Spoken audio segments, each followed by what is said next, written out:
একদিন দুপুরবেলা মাম্পি গরম গরম ভাত এবং মাছের ঝোল রান্না করে তার শ্বশুরবাড়ির লোকেদের পরিবেশন করে। সবাই বেশ মজা করেই খেতে শুরু করে, কিন্তু যখন তাদের অর্ধেক খাওয়া প্রায় শেষ হয়ে যায় তখনই হঠাৎ করে বাইরে ঝিরিঝিরি বৃষ্টি শুরু হয়। আর যা দেখে মাম্পির ননদ শিউলি আনন্দে চিৎকার করে ওঠে, ওমা, তোমরা খাওয়া বন্ধ করো এখনই, ওই দেখো বাইরে বৃষ্টি শুরু হয়েছে, মানে বর্ষাকাল এবার শুরু হয়ে গেছে। তাহলে আমরা অনেকদিন ধরেই তো বর্ষাকালের জন্য অপেক্ষা করছিলাম।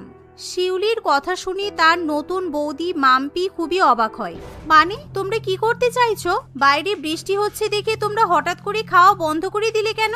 বৃষ্টি হচ্ছে বলে কি আর খাওয়া যাবে না? তোমরা কি কোথাও যাবে? আরে খাওয়া যাবে না মানে? এবার তো আমরা যা খাবার খাই তার ডবল খাবার খাবো, কিন্তু এখানে বসে নয়। এই বৃষ্টিতে আমরা ছাদে বসে খাবার খেতে খুব ভালোবাসি। সারা বছর আমরা বর্ষাকালের জন্য অপেক্ষা করে থাকি, যাতে আমরা ছাদে বৃষ্টির মজা উপভোগ করতে করতে খাবার খেতে পারি।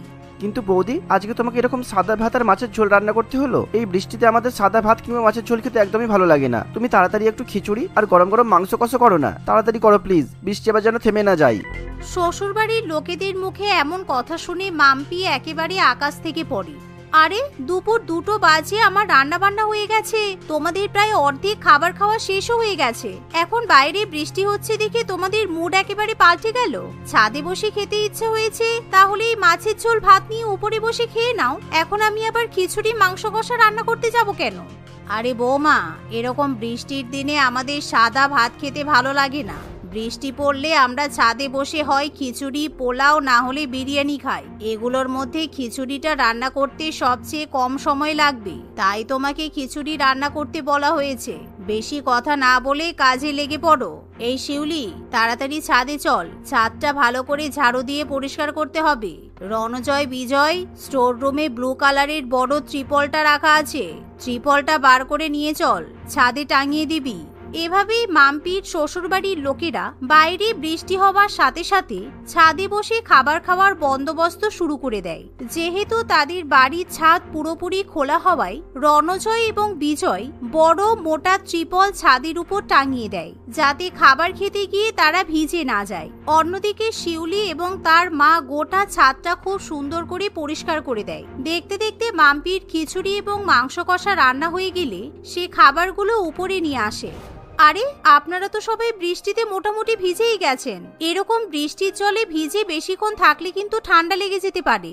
আপনারা বরং গরম জলে স্নান করে জামা কাপড় ছেড়ে তারপর খাবার খেয়ে নিন। আরে না না বৌদি, তুমি পাগল নাকি? আমরা এতক্ষণ ধরে কষ্ট করলাম এই বৃষ্টির মধ্যে ছাদে বসে খাবো, তাই এখন স্নান করে জামা কাপড় ছাড়তে গেলে আমাদের খিচুড়ি ঠান্ডা হয়ে যাবে, অথবা বৃষ্টিও তো বন্ধ হয়ে যেতে পারে। এই বলে তারা সবাই ভেজা জামা কাপড় পরে ছাদে জমে থাকা জলের মধ্যে বসে গরম গরম খিচুড়ি এবং মাংস কষা খেতে শুরু করে। নিজের শ্বশুরবাড়ির লোকেদের এরকম পাগলের কাণ্ড কারখানা দেখে মাম্পির আর কিছু বলার থাকে না, সে চুপচাপ নিচে নেমে যায়। এদিকে মাম্পির পরিবারের লোকেরা যতক্ষণ বৃষ্টি চলতে থাকে প্রায় 2 ঘন্টা ধরে ছাদে বসে বসে অল্প অল্প করে খিচুড়ি খেতে থাকে। খাওয়া দাওয়া হয়ে গেলে তারা আবার নিচে নেমে যায়। বৌমা, তুমি অত কম করে খিচুড়ি রান্না করেছিলে কেন? আমরা সাধারণ দিনে যা খাবার খাই, বৃষ্টি পড়লে আমাদের খিদে কিন্তু আরো 10 গুণ বেড়ে যায়, তাই তুমি বৃষ্টির দিনে 10 গুণ বেশি খাবার রান্না করবে। এই বলে যে যার ঘরে গিয়ে জামা কাপড় পরিবর্তন করে ঘুমিয়ে পড়ে। সন্ধ্যাবেলা ঘুম থেকে উঠে মাম্পির পরিবারের লোকেরা আবার বৃষ্টি পড়ার আশা করতে থাকে, কিন্তু সন্ধ্যা থেকে রাত পর্যন্ত বৃষ্টির কোনো দেখা থাকে না। পরের দিন সকালেও আকাশে প্রখর রোদ দেখতে পাওয়া যায়, যা দেখে লতিকা দেবী এবং তার পরিবারের খুব মন খারাপ করে। শিউলি, আজকে তো বাইরে ভালোই রোদ উঠেছে।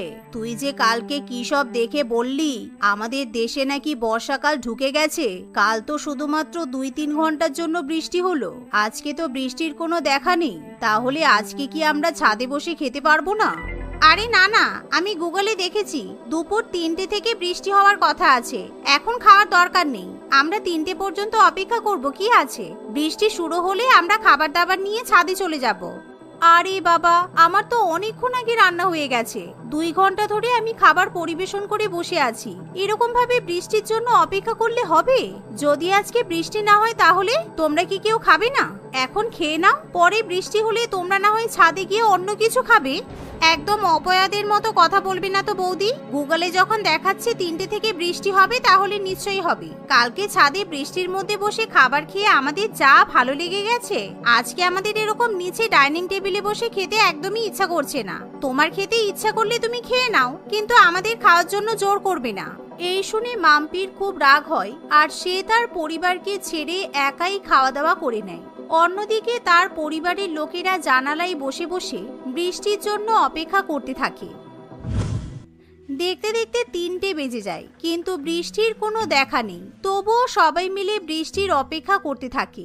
এভাবে অপেক্ষা করতে করতে সন্ধ্যা 6টা বেজে গেলেও বৃষ্টি আসে না। তাই সবাই মিলে শিউলির উপর খুব রেগে যায় আর শিউলিকে খুব বকাবকি করে, যা দেখে মাম্পির খুবই হাসি পায়। শিউলি, তোর কথা শুনে আমাদের বিশ্বাস করাটাই ভুল হয়েছে। কি সব উল্টোপাল্টা ওয়েদার ফরকাস্টিং দেখে তুই ভবিষ্যৎবাণী করলি বলতো যে দুপুর 3টা থেকে বৃষ্টি হবে, আর এখন সন্ধ্যা 6টা বেজে গেল, বৃষ্টির কোনো দেখাই নেই। বেকার বেকার আমরা সারাদিন তোর কথা শুনে না খেয়ে বসে থাকলাম। মাম্পি, তুই বরং আমাদের খেতে দিয়ে দাও, খুব খিদে পেয়েছে। এই শুনে মাম্পি আবার খাবার পরিবেশন করতে শুরু করে, কিন্তু এরই মধ্যে হঠাৎ করে হালকা হালকা বৃষ্টি শুরু হয়, যা দেখে মাম্পির শ্বশুরবাড়ির লোকেরা খুবই খুশি হয়। আর তখনই তারা খাবার দাবার নিয়ে ছাদে চলে যায়। দেখলি দাদা, তোরা সবাই মিলে আমাকে কত বকাবকি করলি। দুপুর 3টে থেকে বৃষ্টি শুরু হয়নি, তাতে কি হয়েছে? সন্ধেবেলা তো বৃষ্টি হচ্ছে। আমার কথা শুনে অপেক্ষা করলি বলে, তা না হলে তোরা তো খেয়ে নিচ্ছিলি। হ্যাঁ ঠিক।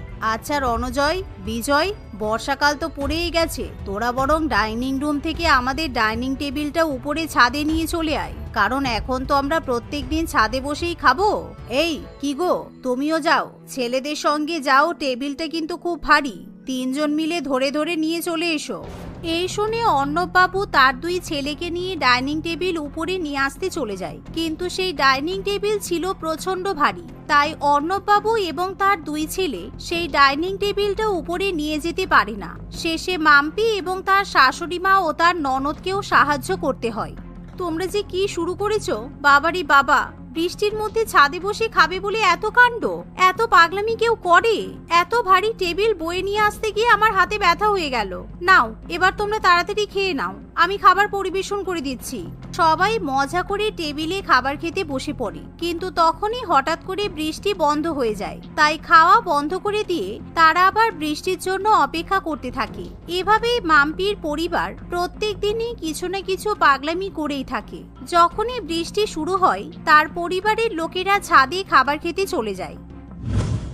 একদিন মাম্পিকেও সবাই মিলে ছাদে বসে খাবার খাওয়ার জন্য জোর করে, কিন্তু মাম্পি যেই না খাওয়া শুরু করে তখনই তার পায়ে কিছু একটা যেন কামড়ায়। মাম্পি উঠে দাঁড়িয়ে লক্ষ্য করে তার পায়ের কাছে বেশ কিছু পোকামাকড় আছে, যা দেখে মাম্পি খুব ভয় পেয়ে যায়। এ বাবা, এই পোকামাকড়গুলো কোথা থেকে এলো? ছি, আপনারা এখানে বসে খাচ্ছেন কি করে? এই পোকামাকড়গুলো উড়ে তো খাবারে এসে পড়বে, বুঝতেও পারবেন না। ওরে বাবা, ওই দেখুন, ওখানে আবার কেঁচো আর কেন্নও আছে। ইস, এত পোকামাকড়ের মাঝে আপনারা ছাদে বসে নোংরার মধ্যে খাওয়া দাওয়া করেন? আমার তো ভীষণ ঘৃণা পাচ্ছে। আরে বাবা, আমাদের বাড়ির পেছনে তো ঘন জঙ্গল আছে, আর বাড়ির আশেপাশে বড় নারকেল গাছ, তাল গাছ সবই আছে। সেই জন্য বর্ষাকালে আমাদের ছাদে একটু পোকামাকড়ের উপদ্রব বেড়ে যায়। ওরা তোমাকে কিছুই করবে না, তুমি বসে খেয়ে নাও। না বাবা, কোনো দরকার নেই, তোমরা খাও, আমি খাবার নিয়ে নিচে চলে যাচ্ছি। এই বলে মাম্পি নিচে চলে যাবে, এমন সময় হঠাৎই বৃষ্টির পরিমাণ অনেক বেশি বেড়ে যায়। হঠাৎই এমন মুষলধারে বৃষ্টি শুরু হলে ছাদের উপর টাঙিয়ে রাখা ত্রিপলে অনেক জল জমে যায়। তাই সেই ত্রিপলে বেঁধে রাখা দড়ি হঠাৎ করে ছিঁড়ে যায়। সেই সাথে ত্রিপলে জমে থাকা জল উপর থেকে সবার মাথায় এবং টেবিলে রাখা খিচুড়ি ও মাটন কষা এবং ইলিশ মাছ ভাজার উপর পড়ে। এতে করে সবাই ভিজে যায় এবং খাবারগুলো জলে ভর্তি হয়ে যায়। এ বাবা, এত মুষলধারে বৃষ্টি হলে ত্রিপল তো ছিঁড়ে পড়বেই। এতগুলো খাবার নষ্ট হলো, আর আপনারা সবাই ভিজেও গেলেন। পুরো খাবারই তো জল ভর্তি হয়ে গেছে। এবার আপনারা খাবেন কি করে? এবার তো সব খাবার ফেলে দিতে হবে। আরে না না, ফেলে দেব কেন? খাবারে তো কেবলমাত্র বৃষ্টির জল পড়েছে। আরো ভালো কোয়ালিটির শক্তপোক্ত ত্রিপল কিনে আনতে হবে। আর এখন আমরা এই খাবারে নুন মিশিয়ে খেয়ে নেব, কারণ খাবারের স্বাদ ঠিকই আছে, শুধু নুনটা একটু কমে গেছে। এই বলে সবাই বেশি বেশি করে খাবারে নুন মিশিয়ে বৃষ্টির জল পড়ে যাওয়া খাবারগুলোই খেতে শুরু করে, যা দেখে মাম্পির ভীষণই ঘৃণা লাগে। ইস ছি, এতদিন ধরে ওই ত্রিপলের নোংরা বৃষ্টির জল জমেছিল। বৃষ্টির জলটা তো একেবারে কালো হয়ে গিয়েছিল। জানি না ওতে কত পোকামাকড় মশা মাছি ছিল কিনা। তোমাদের এরকম পাগলামি আমি আর নিতে পারছি না। একদিন তোমরা কোনো বড় সমস্যায় পড়বে, তখন তোমরা বুঝতে পারবে। এই বলে মাম্পি রাগ করে নিচে নেমে চলে যায়। সে প্রত্যেক দিনই তার পরিবারকে বোঝানোর চেষ্টা করে যাতে তারা বৃষ্টির মধ্যে ছাদে বসে খাবার খাওয়ার জন্য পাগলামি না করে, কিন্তু তারা কোনো কথা শোনে না। এমনই একদিন হঠাৎ করে রাত্রিবেলা ঝমঝম করে বৃষ্টি শুরু হয়। এতদিন পর্যন্ত তারা শুধু দিনের বেলাতেই ছাদে বসে খাওয়া দাওয়া করে এসেছে, কিন্তু আজকে তাদের রাত্রিবেলা ছাদে বসে বিরিয়ানি খাওয়ার ইচ্ছা হয়। মা, আমরা তো কখনো রাত্রিবেলা এরকম বৃষ্টি দেখতে দেখতে ছাদে বসে খাওয়া দাওয়া করিনি। আমার মনে হয় এরকম রাত্রিবেলা ছাদে বসে খাবার খেতে বেশি ভালো লাগবে। তুমি দাদাদের বলো ছাদে একটা লাইট লাগানোর ব্যবস্থা করতে, কারণ অন্ধকারে আমরা তো খেতে পারবো না। এই শুনে বিজয় এবং রণজয় দুজনেই ইলেকট্রিসিটির তার এবং একটা বাল্ব নিয়ে ছাদে চলে যায়, কিন্তু ইলেকট্রিসিটির কাজে তাদের সেরকম দক্ষতা ছিল না। তার উপর ছাদে 1 হাঁটু জলও জমেছিল। সেই 1 হাঁটু জলের মধ্যে দাঁড়িয়েই রণজয় এবং বিজয় ছাদে লাইট লাগানোর জন্য ইলেকট্রিসিটির কাজ করতে শুরু করে, কিন্তু হঠাৎ করে তারা দুজনে ভীষণ পরিমাণে ইলেকট্রিকের শক খায়। তাদের দুজনকে ইলেকট্রিকের শক খেতে দেখে তাদের পরিবারের লোকেরা খুব ভয় পেয়ে যায়, আর তারাও বোকার মতো কোনো কিছু না ভেবেই রণজয় এবং বিজয়কে রক্ষা করার জন্য তাদেরকে স্পর্শ করে। এতে করে মাম্পির শ্বশুরবাড়ির প্রত্যেকটা সদস্য ভীষণ বাজেভাবে ইলেকট্রিকের শক খেয়ে আহত হয়। এ বাবা, কি কাণ্ড! কে কোথায় আছেন? তাড়াতাড়ি আসুন, আমার পরিবারকে বাঁচান। এনাদের সবাইকে এখনই হাসপাতালে নিয়ে যেতে হবে। তাড়াতাড়ি আসুন, না হলে আমি আমার পরিবারের সবাইকে হারিয়ে ফেলবো। আশেপাশের প্রতিবেশীরা সবাই সাহায্যের জন্য এগিয়ে আসে। তাদের সহযোগিতায় মাম্পি তার পরিবারের সবাইকে হাসপাতালে ভর্তি করে। প্রায় 3 দিন হাসপাতালে চিকিৎসা করানোর পর মাম্পি তার পরিবারকে বাড়িতে ফিরিয়ে নিয়ে আসে। এরকম ঘটনার পর বৃষ্টির মধ্যে ছাদে বসে খাওয়া দাওয়া করার ভূত তাদের মাথা থেকে পুরোপুরিভাবে নেমে যায়। আমরা যদি বৌমার কথা শুনতাম তাহলে আমাদের সঙ্গে এত বড় দুর্ঘটনা ঘটতো না। ঘাট হয়েছে, আমরা আর কোনোদিনই এরকম বৃষ্টির মধ্যে ছাদে বসে খাবার খাবো না। শুধুমাত্র বৌমা সময় মতো ছাদে গিয়েছিল বলে তাই আমরা বেঁচে গেলাম, তা না হলে এতক্ষণে আমরা সবাই পটল তুলতাম। সন্ধ্যাপুর নামক এক প্রত্যন্ত গ্রামীণ এলাকায় সমতুল তার স্ত্রী দেবরানী এবং 2 ছেলে মেয়ে চম্পা ও সোনুর সঙ্গে বাস করত। ওই এলাকার জনবসতি অত্যন্ত কম ছিল। চম্পা ও সোনু দুজনেই স্কুলে পড়াশোনা করত। চম্পার বয়স ছিল 10 বছর। অপরদিকে সোনু তার থেকে অনেক ছোট, তার বয়স মাত্র 5 বছর ছিল। একদিন, তুমি বাচ্চাদের না জানিয়েই শহরে চলে যাচ্ছ, তাই তো? এবার তো ওরা সারাদিন তোমাকে না পেয়ে আমাকে জড়িয়ে ধরে কাঁদবে। আরে না গো, আমার সেটা উদ্দেশ্য নয়। আসলে আজ দেরি হয়ে গেছে আর ট্রেনের সময়ও হয়ে এসেছে, তাই একটু তাড়াতাড়ি করছিলাম।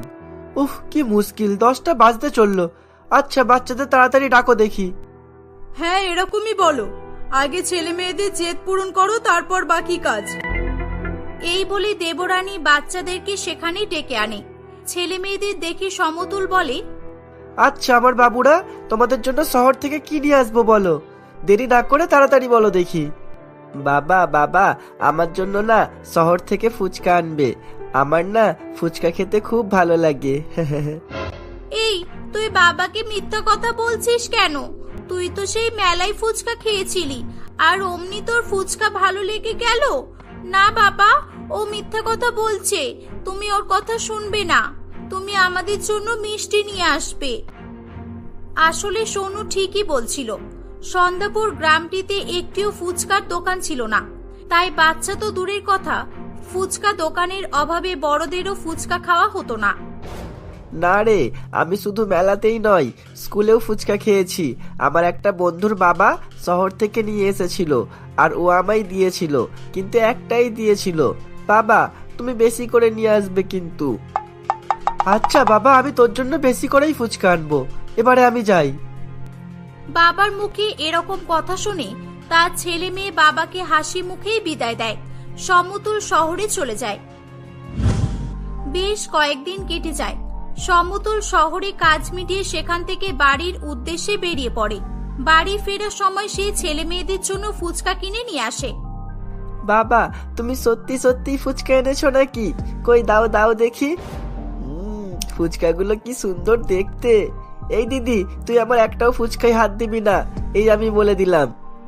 এই বলে সোনু একাই সমস্ত ফুচকাগুলো খেয়ে নেয়। সোনু ছোট বলে তাকে কেউ কিছু বলে না। বেশ কয়েকদিন কেটে যায়। একদিন সোনু ও চম্পা স্কুলে যাচ্ছিল, তখনই তারা এক আওয়াজ শুনে সেখানে দাঁড়িয়ে পড়ে। এই ফুচকা ফুচকা ফ্রি ফুচকা, বড়দের জন্য 10 টাকা আর সোনা বাচ্চাদের জন্য একেবারেই ফ্রি। বাবু মামনি, ফ্রিতে ফুচকা খেয়ে যাও, এসো এসো সবাই এসো। এই দিদি, তুই শুনতে পাচ্ছিস? ওই লোকটা ফ্রিতে ফুচকা দিচ্ছে, চল না গিয়ে খেয়ে আসি।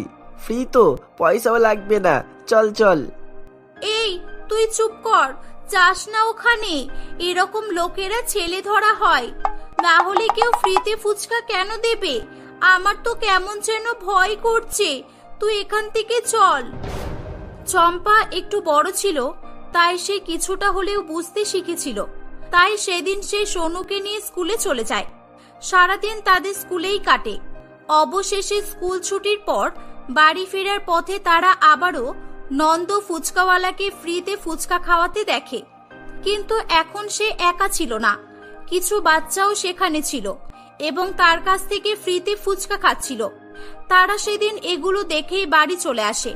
বাড়িতে এসে, মা মা শুনছো, আজকে না আমাদের রাস্তার মোড়ে একটা ফুচকাওয়ালা এসেছিল।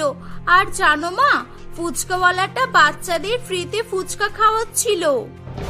হ্যাঁ, তোকে তো তখনই বললাম ফ্রিতে ফুচকা দিচ্ছে, খাই চল। তুই তো গেলি না, আর এখন মাকে বলে কি হবে? ফুচকাওয়ালা বাড়ি চলে গেছে। না বাবা, তোমার দিদি যা করেছে ঠিক করেছে। লোভের বশে এরকম জিনিস খাওয়া ভালো নয়। কার মনে কি আছে, না হলে ফ্রিতে ফুচকাই বা দিতে যাবে কেন? ধীরে ধীরে নন্দর ফ্রিতে ফুচকা খাওয়ানোর কথা সারা গ্রামে ছড়িয়ে পড়ে। গ্রামের লোকেরা সন্দেহর বশে তার দোকানে এসে ফুচকা খেয়ে চেক করতে থাকে। না, ফুচকা তো খারাপ নয়, টেস্টও ভালো, আর কারো শরীরও তো খারাপ করছে না খেয়ে। আচ্ছা দাদা, আপনি মানে এরকম বাচ্চাদের ফ্রিতে ফুচকা কিভাবে দেন? আপনার লস হয় না? হ্যাঁ দাদা, ফ্রি যখন দেন তাহলে বড়দের থেকে টাকা নেন, আর শুধু বাচ্চাদের ফ্রিতে কেন দেন? বলছি সবকিছুই বলছি। আমি আসলে লাভের আশায় ফুচকা বিক্রি করতে আসি না। আসলে আমি বাচ্চাদেরকে খুবই ভালোবাসি, আর ওদের কাছে সবসময় টাকাও থাকে না, তাই বাচ্চাদের ফ্রিতে ফুচকা দিই। আর বাচ্চাদের মুখে হাসি ফোটাতে আমার খুবই ভালো লাগে। বড়দের থেকে টাকা নিয়ে যে লাভ হয়, সেই টাকা দিয়েই আমি বাচ্চাদের ফ্রিতে খাওয়াই। এবারে বলুন, আমি ঠিক করছি নাকি ভুল করছি? ফুচকাওয়ালা নন্দর কথা শুনে সকলেরই ভুল ভেঙে যায়। সকলেই তাকে বাহবা দিতে থাকে। তার কাজ যে সত্যি প্রশংসনীয়, সকলেই এটা বলতে থাকে। বেশ কয়েকদিন কেটে যায়। গ্রামের সকল বাচ্চাদেরই ফ্রিতে ফুচকা খাওয়া হয়ে গেলেও তখনও পর্যন্ত সোনু এবং চম্পার ফুচকা খাওয়া হয়নি। তাই একদিন, মা আজ আমি ফ্রিতে ফুচকা খেতে যাব। মানে আমার সব বন্ধুরা রোজ খায়, আমরাও খেতে চাই না মা। শুনেছি নন্দ কাকুর ফুচকা খেতে খুবই ভালো। না না, তোমাদের যেতে হবে না। বাবা বাড়িতে নেই, আমি এখন তোমাদের একা একা কোথাও যেতে দেব না। আর খেতেই হলে বাবা এলে খাওয়াবে। মা যেন বড্ড বেশি বেশি টাকা দিতে হবে না তাও যেতে দিচ্ছে না। তবে আমি দিদির মতো নয় যে তোমার কথা শুনবো। আমি যেভাবেই হোক আজ ফ্রিতে ফুচকা খেয়েই আসবো।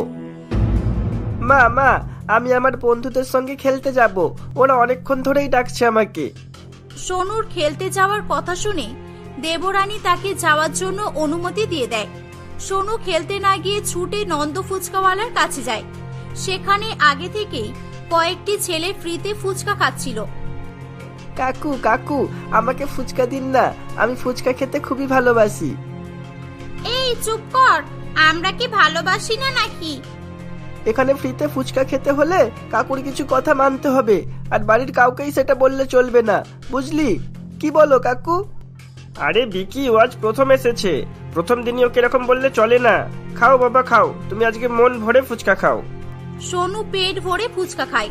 সে পরের দিন আবারও নন্দের দোকানে ফ্রিতে ফুচকা খেতে যায়। নন্দ ফুচকাওয়ালা তাকে তার সমস্ত কন্ডিশনই জানিয়ে দেয়। ও এই ব্যাপার, এটা তো আমার কাছে কোনোই ব্যাপার না।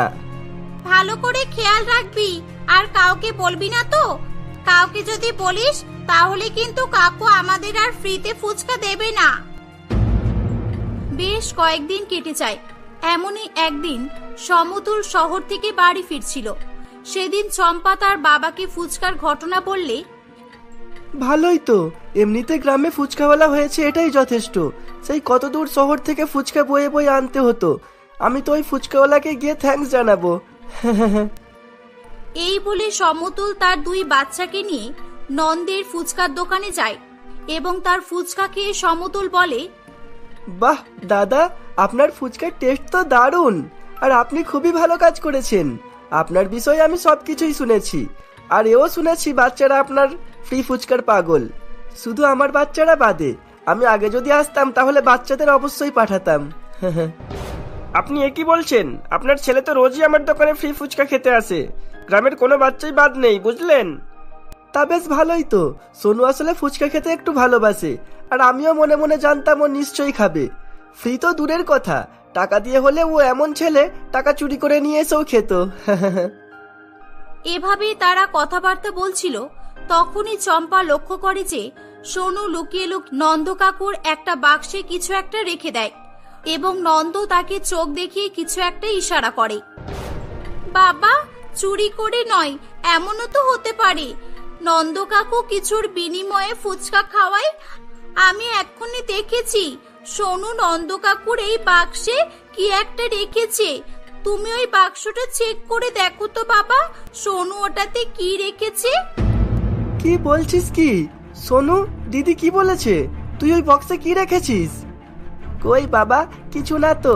দিদি মিথ্যে কথা বলছে। নন্দ কাকু খুব ভালো, নন্দ কাকু আমাকে ফ্রিতে ফুচকা দেয়, কোনো কিছু নেয় না, কোনো টাকাও নয়, আর কোনো জিনিসও নয়। আচ্ছা আমি এবার যাই, আমার শরীরটা খারাপ লাগছে, কালকে আবার আসবো। সোনুর কথা শুনে সমতুলের খুব সন্দেহ হয়। না দাঁড়ান, আমি দেখতে চাই আপনার ওই বক্সে কি আছে। দেখি দেখি বলছি বক্সটা। নন্দ বাক্সটা দেখাতে না চাইলে সমতুল জোর করে বাক্সটা খোলে। এ কি, আমার বিয়ের ওয়াচ এখানে এলো কিভাবে? তোর মায়ের সোনার কানের দুলো আছে, এখানে তো আরো অনেক দামি দামি জিনিস আছে। বুঝেছি, এবার এই বেয়াদব বাচ্চাদের দিয়ে ঘরের জিনিস চুরি করিয়ে ফ্রিতে ফুচকা দেওয়ার নাটক করে। হ্যাঁ। সমতুল আশেপাশে সকলকে ডাকতে থাকে। গ্রামের সকলে এসে তাদের হারিয়ে যাওয়া বিভিন্ন জিনিসপত্র নন্দর ওই বাক্সের ভেতর থেকেই খুঁজে পায়। সকলে মিলে নন্দকে অনেক মারধর করার পর পুলিশে খবর দেয়। নন্দর প্রতারণা এবং বাচ্চাদের দিয়ে বাড়ির জিনিসপত্র চুরির দায়ে তার জেল হয়ে যায়। এভাবেই ঠকবাজ ফুচকাওয়ালা নন্দর রহস্য চম্পার চালাকির জন্যই প্রকাশ পায়।